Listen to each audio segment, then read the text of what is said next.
नमस्कार।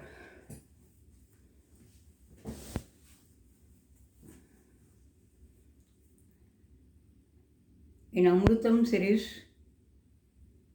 today I would like to explore again Sri Aurobindo summarized.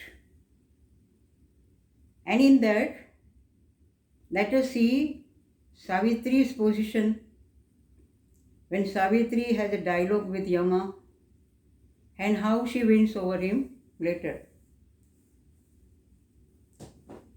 मैंने करीब 200 lines का संक्षिप्तीकरण करके आपके सामने स्वर्ग का वर्णन करने की कोशिश की है।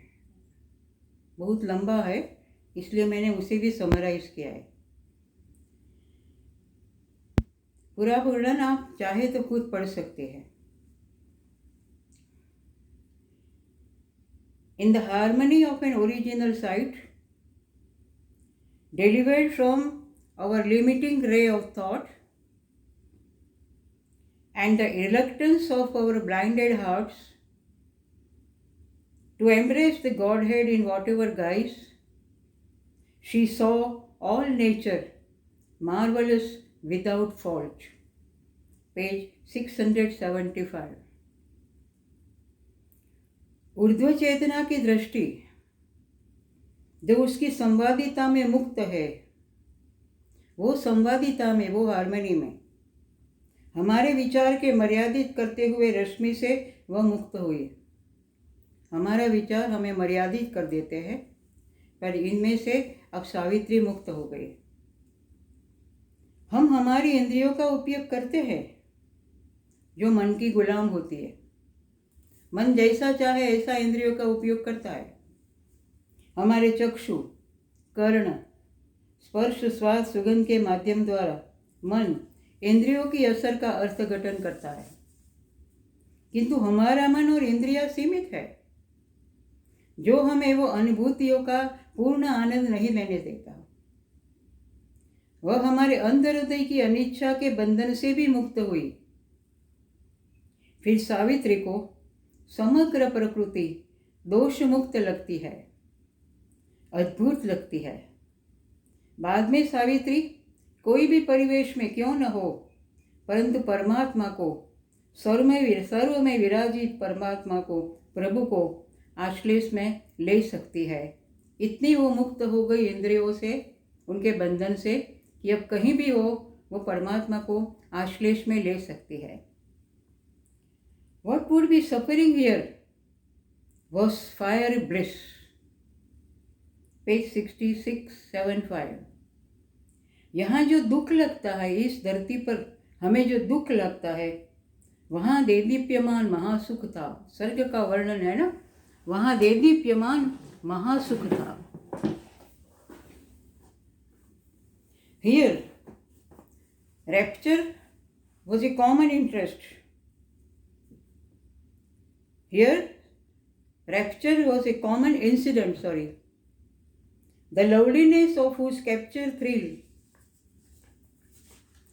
Our human pleasure is a fallen thread. Lay, symbol shapes, a careless ornament, sewn on the rich brocade of Godhead's stress. Page 675. जिस प्रदेश में सावित्री अब है, वहाँ रैप्चर मीन्स प्रहर्ष सामान्य घटना है। प्रहर्ष यानी ऐसा आनंद हमें अपने स्व में से बाहर निकालकर स्व विस्मृति में ले जाता है, उसे रैप्चर कहते हैं। स्व विस्मृति का कारण यह है कि आप प्रहर्ष की वजह से परम आनंद की अवस्था में होते हैं। वहाँ स्वरूपों की अवस्था सर्व समय यही तरह की होती है। रैप्चर होता है ऐसी अवस्था जहाँ हम अपने आप को स्व विस्मृति में डाल सकते हैं। कवि विविध प्रकार की मोहकता और सुंदरता की बात करते हैं। श्री अरविंद विविध प्रकार की, कहाँ वहाँ मोहकता कैसी है, सुंदरता कैसी है, उसकी बात करते हैं। जिसका अनुभव का आनंद इसके सामने हमारा मानवीय सुख नीचे गिरे धागे की समान है। हमारा सब इसके सामने इतना सुख है वहाँ कि वो हमारा सुख नीचे गिरे हुए धागे की समान है। हम मानव स्वरूप में जो आनंद का अनुभव करते हैं, कदाचित उत्कट आनंद की अनुभूति की होगी, वो यह दिव्य आनंद के प्रदेश के रंगारंग भरतकाम वाले समृद्ध बने हुए कापड़ के कई धागे ही है। जो धागे हमारे विश्व में गिरे हुए हैं वो ही मात्र है। वहाँ जो अनुभूति है, अनुभूति को हम ऐसा समझे कि वहाँ जो फैब्रिक है वो फैब्रिक को धागे से उसका डिज़ाइनिंग किया है, रचना की है, तो कई धागे इसमें से नीचे गिरे हैं, बस इतना ही आनंद हमें मिलता है। These were the first domains, the outer courts, immense but least in range and least in price, the slightest ecstasies of the undying gods. पहले देखे 7 अमर्त्य भूलोकों में से सबसे नीचे पृथ्वी के प्रथम प्रवेश में ही यह सब यशस्वी चीजों का स्मृत सावित्री अनुभव कर रही है। ऐसे 7 लोक है। अभी तो वो प्रथम लोक में ही प्रवेश कर रही है और वहाँ ही उसे इतने आनंद की अनुभूति होती है। प्रांगण बाहर के प्रदेशों में तो प्रवेश करना बाकी है। अभी भीतर के प्रदेश में तो प्रवेश करना बाकी है, बाहर की अनुभूति है। बाहर के प्रांगण बहुत बड़े हैं, इससे भी बड़े आगे के प्रांगण होंगे। यह प्रदेश विशाल थे, परंतु क्षेत्र, कद और मूल्य में बहुत छोटे थे।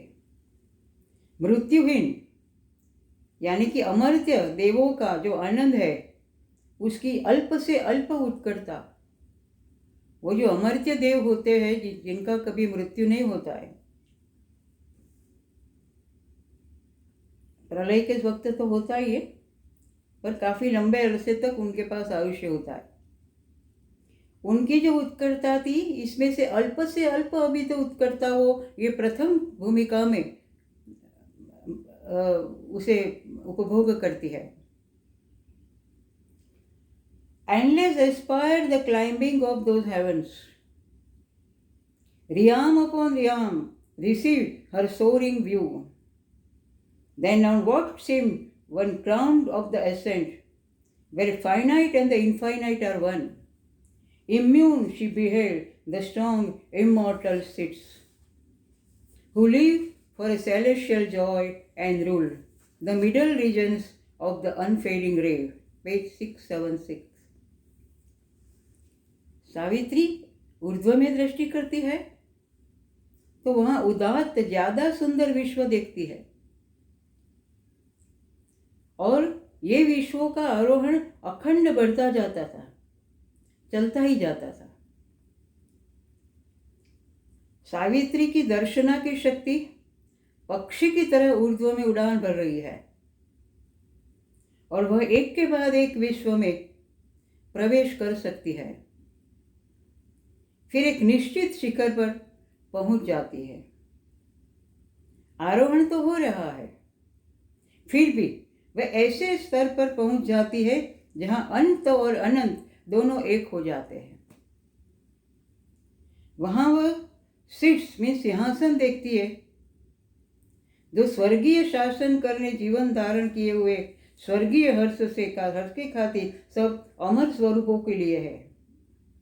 वहाँ जो अमर स्वरूप होते हैं जिनको ये जगह दी गई है, प्रदेश दिया गया है, उनके लिए सब सिंहासन वहाँ थे। उन्हें यह प्रदेश के नियम में सहभागी होना है। वो शिखर, वो सब प्रवेश है मध्यवर्ती प्रदेश में। वो उच्चोच्च प्रदेश में नहीं होते, अभी तो मध्यवर्ती है। उच्चोच्च प्रदेश में तो और कुछ है। अब सावित्री पहुंचती है अंतरिक्ष के प्रदेश में जहां किरण कभी भी कम न हो ऐसे रोशनी है, जहां किरण कभी कम न हो इतना प्रकाश आता है। श्रीमद् भगवत का गीता की याद आती है, न तद्भासयते सूर्यो न शशांको न पावक यद गत्वा न निवर्तन्ते तद्धाम परमम।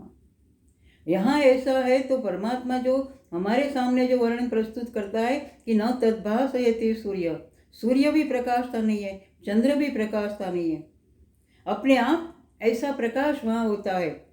न तद्भासयते सूर्य न शशांको न पावक, अग्नि भी नहीं है, शशांक यानी चंद्र भी नहीं है। यद गत्वा न निवर्तन्ते, जहाँ जाके फिर वापस नहीं आना होता है, वो मेरा परम धाम है। तो ऐसे ये तो अभी बिगिनिंग है, शुरुआत है। The middle regions of the unfading ray, great form of deity, set in deathless tears, eyes of an unborn gaze towards her limb through a transparency of crystal fire. 676 page. Savitri हार में बैठे हुए महान देवता स्वरूपों का दर्शन करती है। आगे चलती है ना, ऐसे ऐसे वहाँ के एक के बाद एक प्रदेश होता है, यह भी महान देवताओं का स्वरूप है, प्रदेश है, वहाँ देखती है। सभी हार एक के बाद एक ऊपर की ओर जाती है, तेरी से हायरार्की क्रम होता है। तो ऐसे लोअर से हार, उससे हार, उससे हार, ऐसे क्रम में, ऐसी हायरार्की में सब बैठे हैं। यह सब अमर स्वरूप नीचे देखते हैं और सावित्री प्रति अपनी अजाता, जिसका जन्म नहीं है, ऐसी दृष्टि से देखते हैं। इस देवताओं के पास ऐसी दृष्टि है जिसका जन्म नहीं है, ऐसी अजाता दृष्टि से वो सावित्री को देखते हैं। वे सब फटिका अग्नि की पारदर्शिकता के अंदर से देखते हैं। स्फटिक के अग्नि की पारदर्शिता, इतनी पारदर्शिता में से वो लोग देखते हैं। पारदर्शिता मीन्स ट्रांसपेरेंसी, और कैसी है वो क्रिस्टल जैसी ट्रांसपेरेंसी है, ऐसी उनकी दृष्टि है, वहाँ से वो देखते हैं। वहाँ का वातावरण पारदर्शी है, स्फटिक जैसा निर्मल, संपूर्ण शुद्ध, अग्नि समान उत्कट, ऊर्जा सबर और आवेग सबर, ऐसा वहाँ का प्रदेश, वहाँ का वातावरण है।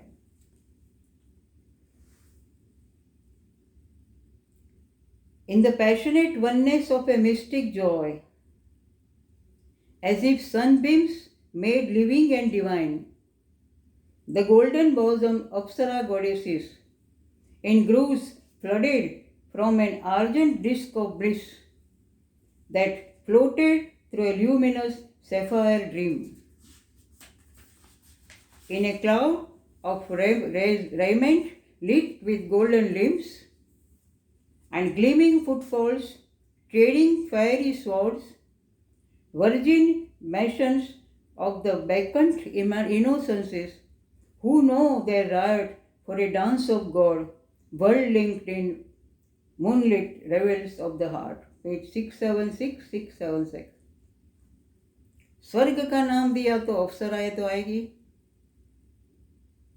मुझे आश्चर्य ये होता है कि ये ऐसा वर्णन कैसी अवस्था में उन्होंने किया होगा, क्योंकि वो तो निरोध बरन, डॉक्टर निरोध बरन को लिखाते थे, ही वॉज स्क्राइब, और एक के बाद एक के बाद एक के बाद लाइन्स आती थी।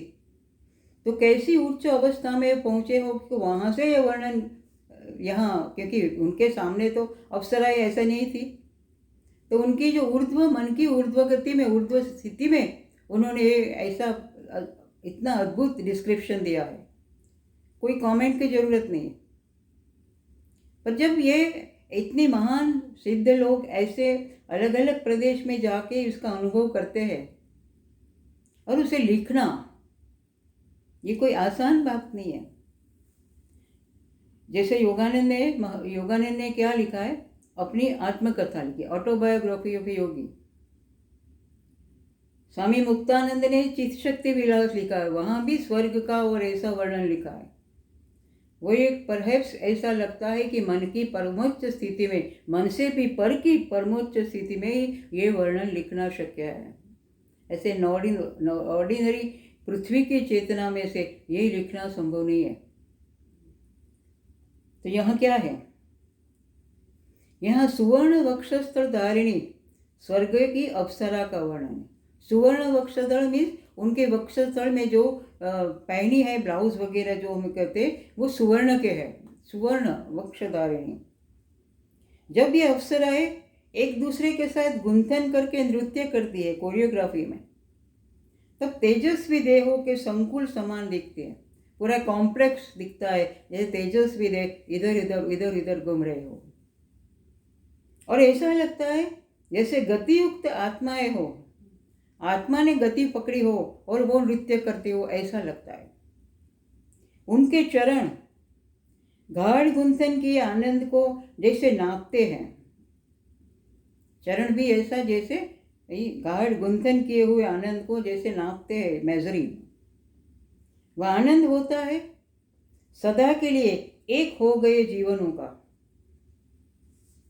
एक वहाँ अविभाज्य जीवन है, और अविभाज्य जीवन का क्या आनंद होता है जैसे वो व्यक्त कर रही है। उनकी एकता निगूढ़ हर्ष भाव से भरी होती है। वे सब ऐसी लगती थी जैसे सूर्य रश्मि जीवंत और दिव्य बन गया हो, सूर्य का किरण जैसे जीवंत बन गया हो और दिव्य बन गया हो, ऐसी वो अप्सराएं दिखती थी। चंद्र ऐसा लगता था जैसे परमानंद का प्रसार करती हुई चांदी के रंग की गोल आकार की हुई तख्ती हो,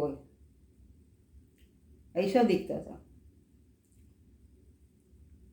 चंद्र प्रकाश को भारतीय पद्य परंपरा में परम मुदा और अत्यानंद के साथ एक कर दिया गया है।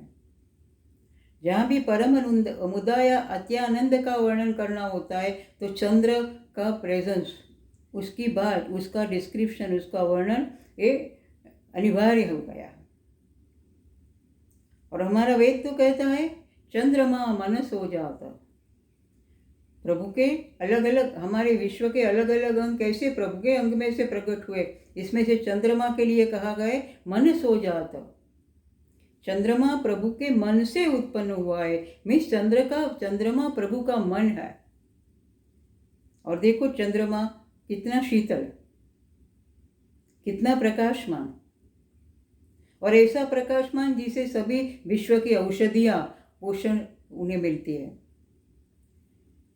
तो ऐसी चंद्र के प्रकाश को भारतीय परंपरा में हमेशा ये जिन्हें ल्यूनार कहते हैं, ल्यूनेटिक कहते हैं, इसमें से ल्यूनेटिक वर्ड आया। कहा जाता है कि जो बार बार चंद्रमा के सामने देखता है वो पागल हो जाता है, ऐसी कहती है। इन पंक्तियों में भी चंद्र प्रकाशित वन में श्री कृष्ण के महारासयुक्त आनंदोत्सव का वर्णन है। हमें पता है श्रीमद् भागवत में श्री कृष्ण और राधा और गोपियों के साथ महारास शरद पूनम की रात को खेला जाता है।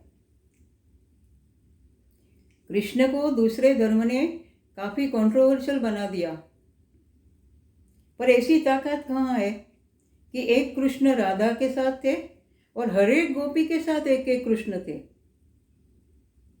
तो ऐसा मल्टी डायमेंशनल पर्सनालिटी कृष्ण के सिवाय और किसी के पास नहीं होगा।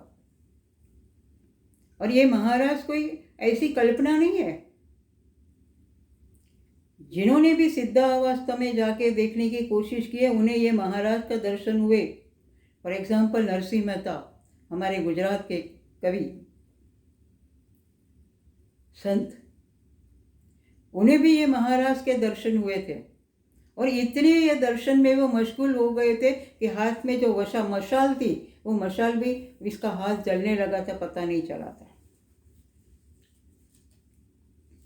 तो इस पंक्तियों में चंद्र प्रकाशित वन में श्री कृष्ण के महारास युक्त आनंदोत्सव का वर्णन है। अप्सराओं के चरण तृण से आच्छादित भूमि पर घूमते हैं। ग्रास, तृण मीन्स ग्रास। तब ऐसे प्रकाशित लगते थे जैसे चंद्र बादलों में से चमक रहा हो। उनकी गति को कवि कुमारिका की गति के साथ वर्णित करते हैं। Virgin motions of bacchant इनोसेंसिस।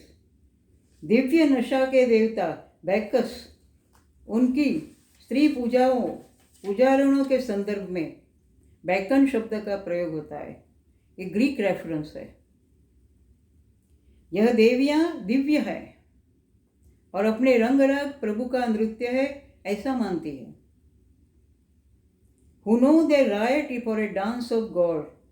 नृत्य के साथ संगीतकार और कवि भी होते हैं जिनके जीवन में भी ये आनंद के साथ एक हो गए होते हैं।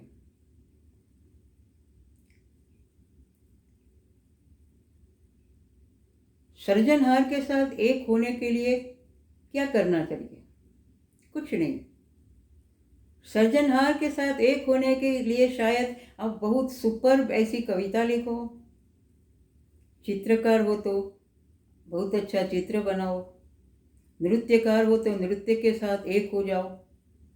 और इतना एक हो जाते हैं वो लोग कि नृत्य और नृत्यकार दोनों में कोई भेद नहीं होता है और वो परम आनंद की अनुभूति वो लोग करते हैं।